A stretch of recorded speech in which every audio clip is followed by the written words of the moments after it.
communications specialist, our communications manager, Jessica. Jessica, please come forward.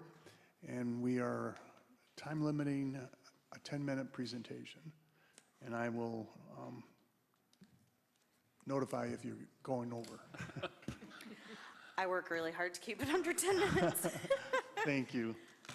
Okay, real quick, first of all, the commission knows all about this. Today's a really special day. Nationwide, this is City Hall Selfie Day.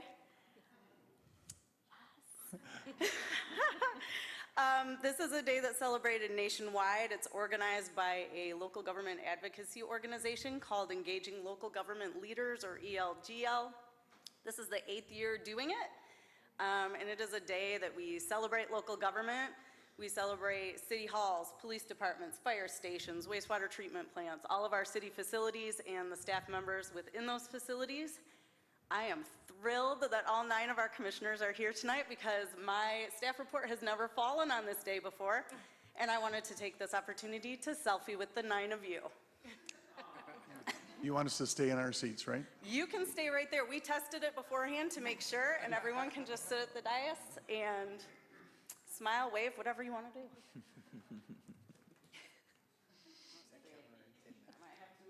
Oh.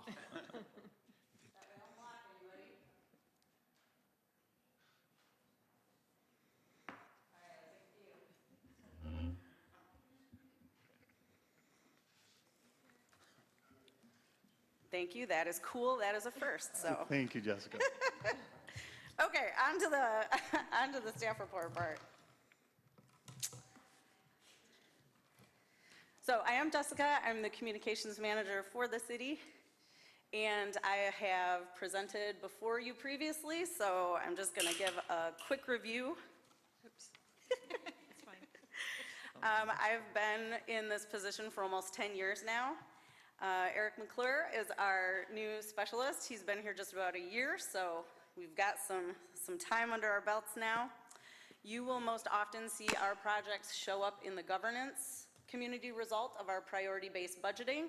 However, we work with every department, so we are sprinkled throughout the rest of the results as well. We have some big goals in communications to educate our staff and community, to engage our community, to build trust with our community, and to inspire action and success among our staff and our community.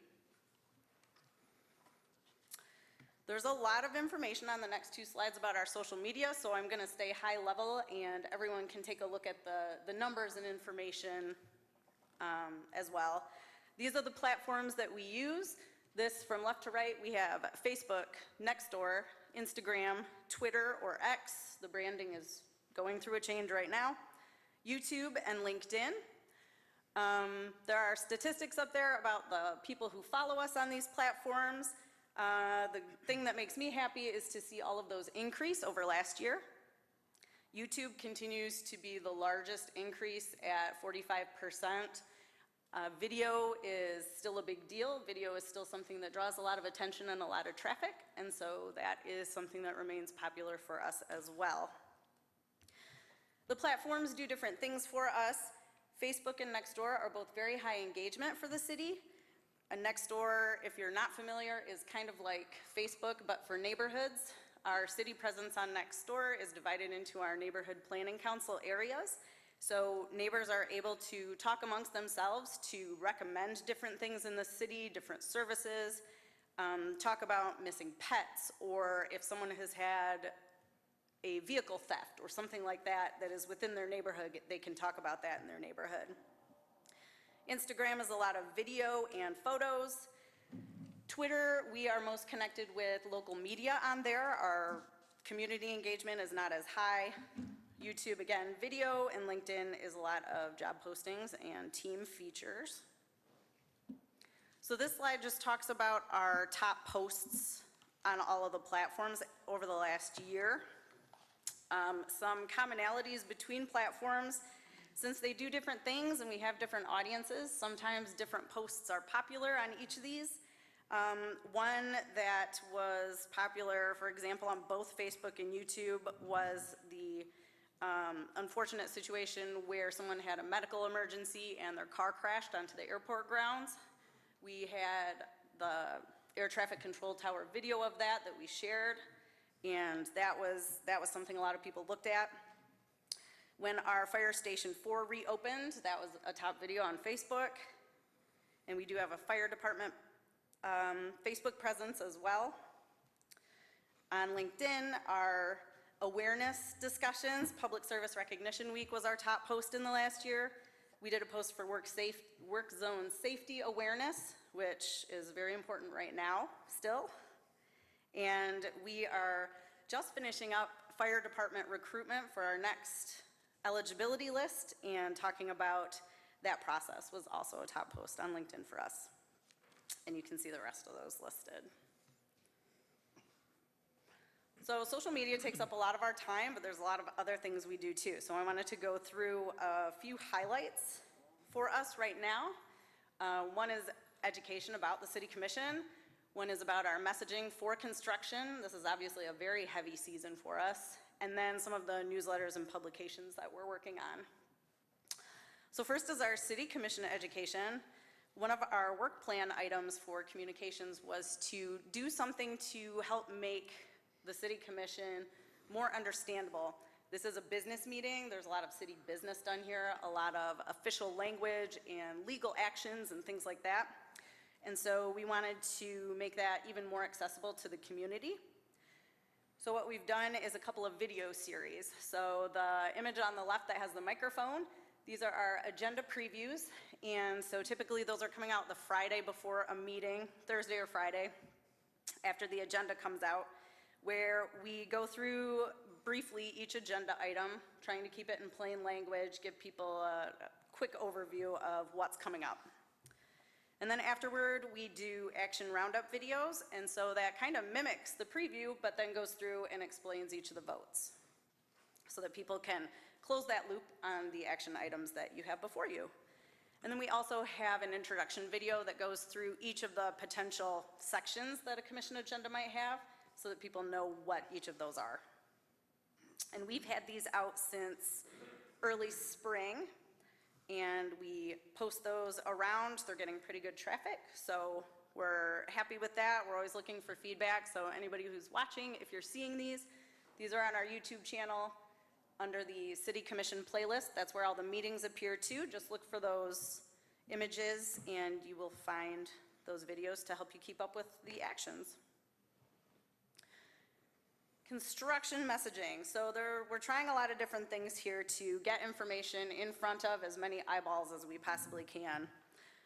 Mapping has become even bigger for us this year. Eric is, has really taken our GIS system that our GIS has developed to the next level with doing different colors for different parts of projects, changing the lines depending on if it, how long that part of the project will last, using our arrows for detours. We even have a part of the system now that is showing the closures and the detours, and that shows up on Google Maps, so we can be more helpful to people that way as they are navigating through and around the city. We have a special notification on through the website that's specific to Capital Southwest and the bridge in particular, but anything that's going on around that area. It got up to about 200 subscribers, so we're still putting out that information in all of our other ways and on our other channels. But this is something we've tried for a few projects now over the last couple of years, and so we'll just kind of monitor that and see if that's something that we should keep doing for specific projects.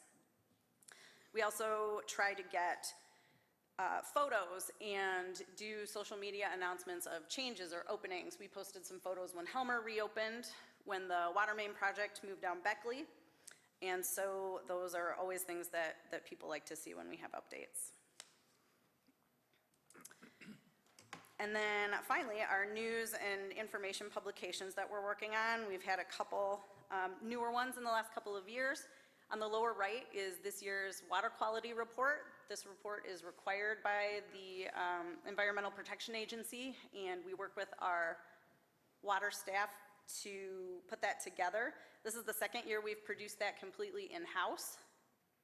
And it allows us to change the look of it more than we could if we used the template that goes with using a vendor to do that. We're able to get more local information in. We can feature our staff, more of our projects, more of the things that our water division is doing, and try to make that report really relevant to everyone who's on our system. In the top left, that is the spring issue of our BC City Connection newsletter. This year, we are trying it mailed directly to homes in the city limits. We've tried to make that number cover rentals and owned homes and everywhere, try to get everywhere. We are finishing up the summer one right now, so that's going to hit mailboxes very soon, I hope. And we'll be asking for feedback about that soon as well to see how the community is reacting to receiving it that way, directly mailed to them. We hope that's something that has been really helpful to people.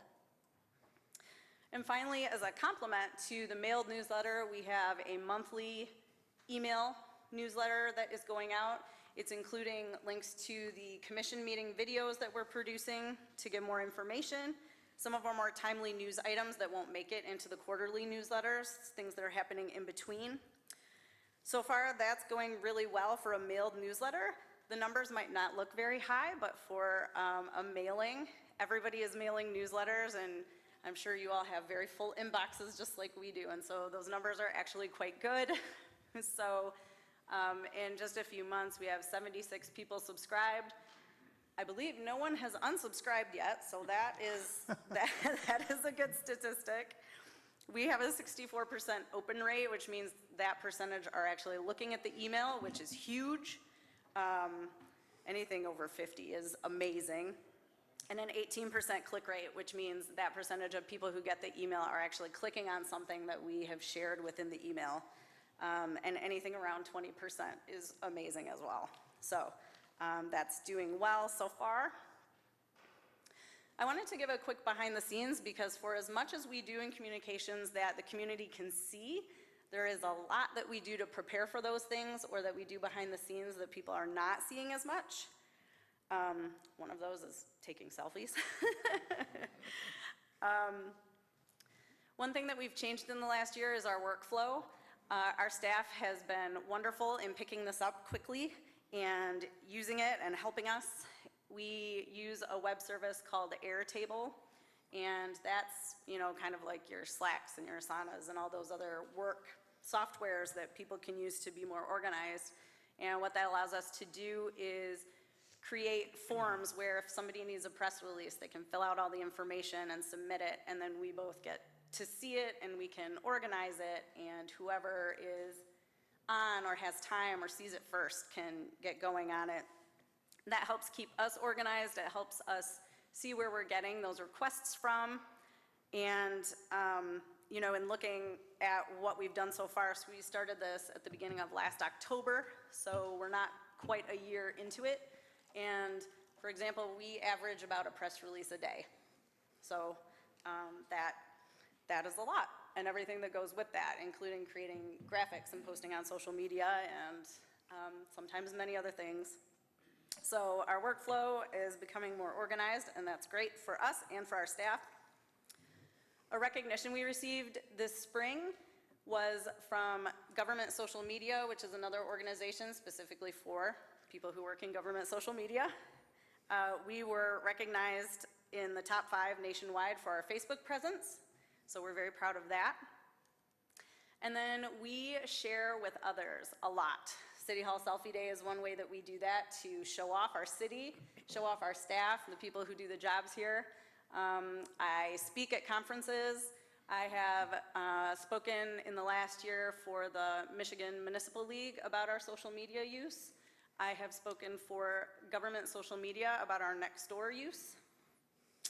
In 2022, we were recognized as the top Nextdoor presence in the nation. And so we did a little bit of a roadshow about that. So we're very proud in communications of our city and our staff and sharing that with the community and beyond. So I mentioned we support all of the departments, the two of us do, and that's about a dozen departments, all their divisions, all their staff. So this just shows some of those things that we do for them, press releases and media relations. We put together a lot of surveys. You're gonna hear about some of those later tonight, in fact. Full messaging campaigns that we will plan with folks for events.